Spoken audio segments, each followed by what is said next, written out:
গ্রামের শেষ প্রান্তে পরিত্যক্ত শ্মশানের পাশে দাঁড়িয়েছিল এক অদ্ভুত কালো পাথরের মূর্তি।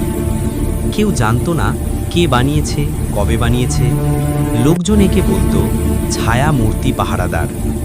দিনের বেলা মূর্তিটা একদম সাধারণ মনে হতো, কিন্তু রাত নামলেই তার ছায়াটা অস্বাভাবিক হয়ে উঠত। চাঁদের আলোতে সেই ছায়া কখনো লম্বা হতো, কখনো মানুষের মতো নড়ে উঠত।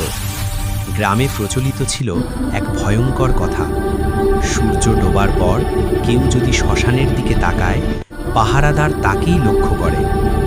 একদিন শহর থেকে 3 বন্ধু রিফাত, সায়েম আর নীলা গ্রামে বেড়াতে আসে। গল্প শুনে তারা হাসাহাসি করল। ভয়ের গল্পে বিশ্বাস নেই তাদের। রাত 12টার দিকে সাহস দেখাতে তারা শ্মশানে যায়। হঠাৎ বাতাস থেমে গেল, চারপাশ অস্বাভাবিক নিস্তব্ধ। তখনই তারা দেখল মূর্তির ছায়া আর মূর্তির মতো স্থির নেই।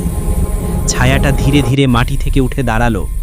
একটা কর্কশ কণ্ঠ ভেসে এলো, এটা নিষিদ্ধ জায়গা, যারা এসেছে তারা ফিরবে না।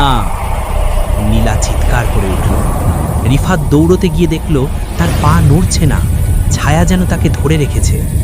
এক মুহূর্তে ছায়ামূর্তির চোখ জ্বলে উঠল লাল আলোতে। পরদিন সকালে গ্রামের লোকজন শ্মশানে গেল।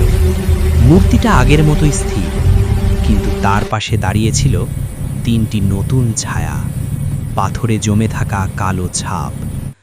আজও সূর্য ডোবার পর শ্মশানের পাশ দিয়ে গেলে লোকজন বলে ছায়ামূর্তি পাহারাদার এখন একা নয়, সে তার পাহারা আরও শক্ত করেছে।